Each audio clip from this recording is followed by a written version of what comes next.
Hi welcome back to our YouTube channel. So ಇವತ್ತಿನ vlog chicken ಉರ್ಪಾಡು ಹೇಗೆ ಮಾಡೋದು ಅಂತ ಹೇಳ್ಕೊಡ್ತೀನಿ ಬನ್ನಿ.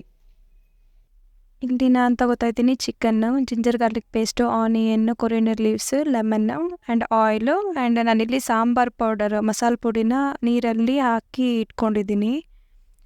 ಫಸ್ಟಿಗೆ ಆಯಿಲ್ನ ಹಾಕ್ಕೊಂಡು ಎಷ್ಟು ಆಯಿಲ್ ಬೇಕೋ ಅಷ್ಟು ಆಯಿಲ್ನ ಹಾಕ್ಕೊಂಡು ಅದಕ್ಕಾದ ಮೇಲೆ ಆನಿಯನ್ನ ಹಾಕಬೇಕು.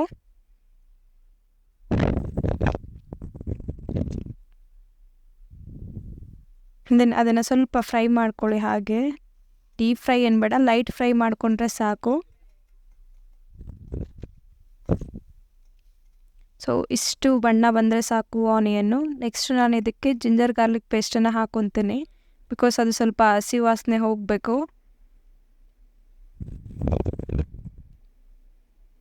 ನಾನಿಲ್ಲಿ 10 ರೂಪೀಸ್ದು 1 ಪ್ಯಾಕ್ ತೊಗೊಂಡಿದ್ದೀನಿ ½ kg ಚಿಕನ್ನಿಗೆ.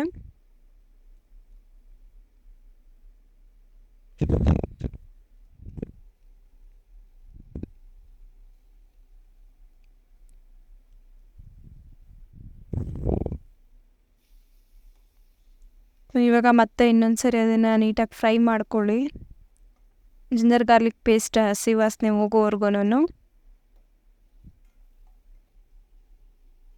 ನೆಕ್ಸ್ಟ್ ನಾನು ಅದಕ್ಕೆ ಚಿಕನನ್ನು ಆ್ಯಡ್ ಮಾಡ್ಕೊತಾ ಇದ್ದೀನಿ.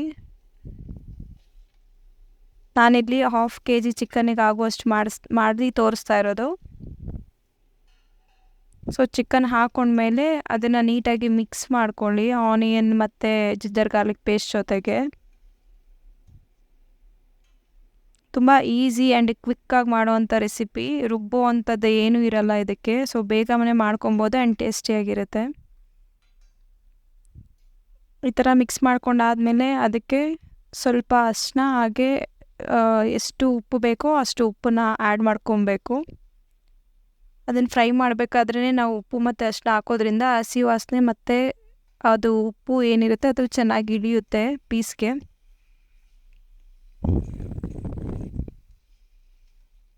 ಮತ್ತು ಇನ್ನೊಂದು ಸರಿ ನೀಟಾಗಿ ಅದನ್ನು ಮಿಕ್ಸ್ ಮಾಡ್ಕೊಳ್ಳಿ.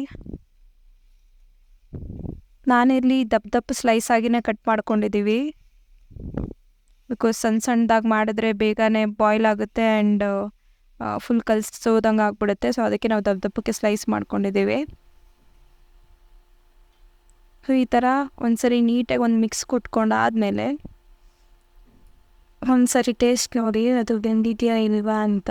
ಬಿಕಾಸ್ ಬಾಯ್ಲರ್ ಚಿಕನ್ ಆಗಿರೋದ್ರಿಂದ ಕೆಲವೊಂದು ಚಿಕನ್ ನೀಟಾಗಿ ಬೆಂದೋಗ್ಬಿಡುತ್ತೆ ಬೇಗ, ಕೆಲವೊಂದು ಚಿಕನ್ ಅಷ್ಟು ನೀಟಾಗಿ ಬೆಂದಿರೋದಿಲ್ಲ. ನೀಟಾಗಿ ಇನ್ನೊಂದ್ಸರಿ ಮಿಕ್ಸ್ ಮಾಡಿಕೊಂಡು ತಳ ಹಿಡಿದೇ ಇರೋ ಥರ ಮಿಕ್ಸ್ ಮಾಡ್ಕೊಳ್ಳಿ ನೀಟಾಗಿ. ಬಿಕಾಸ್ ನಮ್ಮ ಸ್ಟೀಲ್ ಬಾಣಲೆ ಯೂಸ್ ಮಾಡ್ತಿರೋದ್ರಿಂದ ಸ್ವಲ್ಪ ತಳ ಹಿಡಿಯುತ್ತೆ.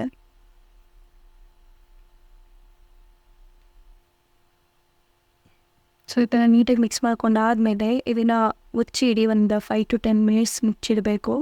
ಸೊ ಈ ಥರ ಎಲ್ಲ ನೀರು ಬಿಟ್ಕೊಂಡಿರುತ್ತೆ. ಈ ಥರ ಎಲ್ಲ ನೀರು ಬಿಟ್ಕೊಂಡಿದೆ ಅಂತಂದರೆ ಚಿಕನ್ 30% ಅಷ್ಟು ಕುಕ್ ಆಗಿದೆ ಅಂತ. ಮತ್ತು ಇನ್ನೊಂದ್ಸರಿ ಮಿಕ್ಸ್ ಮಾಡ್ಕೊಳ್ಳಿ. ನಾನು ಸ್ಕಿನ್ನನ್ನು ಸಪ್ರೇಟ್ ಮಾಡಿದ್ದೆ, ಅದರಿಂದ ಅದು ಪಾತ್ರೆಗೆ ಅಂಟ್ಕೊಂಡಿದೆ ಅಷ್ಟೇ. ಸೊ ಈ ಥರ ನೀರು ಬಿಟ್ಕೊಂಡು ಆಲ್ಮೋಸ್ಟ್ ಇದರಲ್ಲೇ ಚಿಕನ್ ಬೆಂದಿರುತ್ತೆ ಹೇಳ್ಬೇಕಂದ್ರೆ. ಸೊ ಇದಕ್ಕೇ ನೀವು ಸಾಂಬಾರು ಪುಡಿನ ಹಾಕ್ಕೊಂಡ್ರೆ, ಚಿಕನ್ ಸಾಂಬಾರು ಪುಡಿನ ಹಾಕ್ಕೊಂಡ್ರೆ ಗ್ರೇವಿ ಥರ ಬರೋಲ್ಲ, ಬಟ್ ಟೇಸ್ಟ್ ಚೆನ್ನಾಗಿರುತ್ತೆ.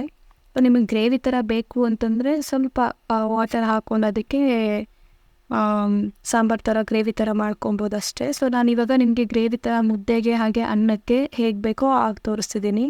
ನಾನು ಇವಾಗ ಆಲ್ರೆಡಿ ಸಾಂಬಾರು ಪುಡಿನ ನೀರಲ್ಲಿ ಕಲಸಿಟ್ಕೊಂಡಿದ್ದೆ, ಬಿಕಾಸ್ ಗಂಟಾಗಬಾರ್ದು ಅಂತ. ಅದನ್ನು ನಾನು ಹಾಕೋತಾ ಇದ್ದೀನಿ, ಬಿಕಾಸ್ ನನಗೆ ಮುದ್ದೆಗೆ ಮತ್ತು ಅನ್ನಕ್ಕೆ ಎರಡಕ್ಕೂ ಬೇಕು. ಅದಕ್ಕೋಸ್ಕರ ನಾನು ಸ್ವಲ್ಪ ನೀರನ್ನು ಆ್ಯಡ್ ಮಾಡ್ಕೋತಾ ಇದ್ದೀನಿ. ಇಲ್ಲಾಂದರೆ ನೀರನ್ನು ಆ್ಯಡ್ ಮಾಡ್ಕೊಂಡಿಲ್ಲ ಅಂದ್ರೂ ಅದು ಚಿಕನ್ ಏನು ನೀರು ಬಿಟ್ಕೊಂಡಿರುತ್ತೋ ಅದಕ್ಕೆ ಸ್ವಲ್ಪ ಖಾರದ ಪುಡಿನ ಹಾಕ್ಕೊಂಡ್ರೆ ಸಾಕು.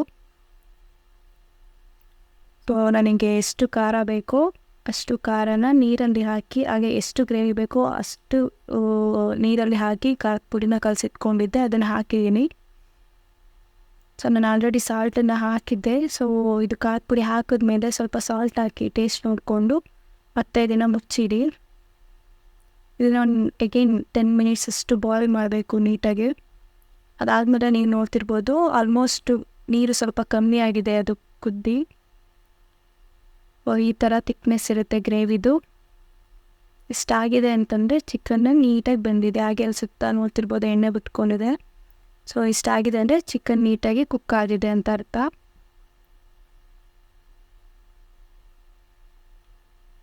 ಲಾಸ್ಟಲ್ಲಿ ಸ್ವಲ್ಪ ಕೊತ್ತಂಬರಿ ಸೊಪ್ಪನ್ನು ಹಾಕಿದರೆ ಚಿಕನ್ ಉಲ್ಬಾಡು ರೆಡಿ. ಇದನ್ನು ಮುದ್ದೆ, ಬಿಸಿ ಬಿಸಿ ಮುದ್ದೆ ಜೊತೆಗೆ, ಹಾಗೆ ಅನ್ನದ ಜೊತೆಗೆ, ಚಪಾತಿ ಜೊತೆಗೆ, ದೋಸೆ ಜೊತೆಗೆ ತುಂಬಾ ಚೆನ್ನಾಗಿರುತ್ತೆ. ಬಟ್ ಯೂಶ್ವಲಿ ಪ್ರಿಫರ್ ಮಾಡೋದು ಅಂದರೆ ಮುದ್ದೆಗೇನೆ. ಇದೆಲ್ಲ ನನಗೆ ಚಿಕ್ಕ ವಯಸ್ಸಲ್ಲಿ ನನ್ನಮ್ಮ ಚಿಕನ್ ಸಾಂಬಾರು ಮಾಡೋಕ್ಕೂ ಮುಂಚೆನೇ ಹಾಕ್ಕೊಡ್ತಾಯಿದ್ರು. ತುಂಬಾ ಇಷ್ಟ ಆಗ್ತಿತ್ತು. ಸೊ ಇದನ್ನೇ ನಾನು ಇವಾಗ ಒಂದು ರೆಸಿಪಿಯಾಗಿ ತೋರಿಸಿದ್ದೀನಿ. ಕೊನೆಗೆ ಲಾಸ್ಟಿಗೆ ನಿಮಗೆ ಬೇಕು ಅಂದರೆ ಲೆಮನ್ ಆಪ್ಷನಲ್ಲು ಹಾಕೋಬೋದು, ಇಲ್ಲಾಂದರೆ ಇಲ್ಲ. ಲೆಮನ್ ಹಾಕ್ಕೊಂಡ್ರೆ ಸ್ವಲ್ಪ ಟೇಸ್ಟ್ ಚೆನ್ನಾಗಿರುತ್ತೆ, ಅದರಿಂದ ನಾನು ಹಾಕಿದ್ದೀನಿ. ಸೊ ಒಂದ್ಸರಿ ಮಾಡಿ ನೋಡಿ, ತುಂಬಾ ಚೆನ್ನಾಗಿರುತ್ತೆ. ನೆಕ್ಸ್ಟು ಯಾವ ರೆಸಿಪಿ ಬೇಕು ಅಂತ ಕಮೆಂಟ್ ಬಾಕ್ಸಲ್ಲಿ ಹಾಕಿ ನಾನು ಅದನ್ನು ಮಾಡಿ ತೋರಿಸ್ತೀನಿ. Thank you.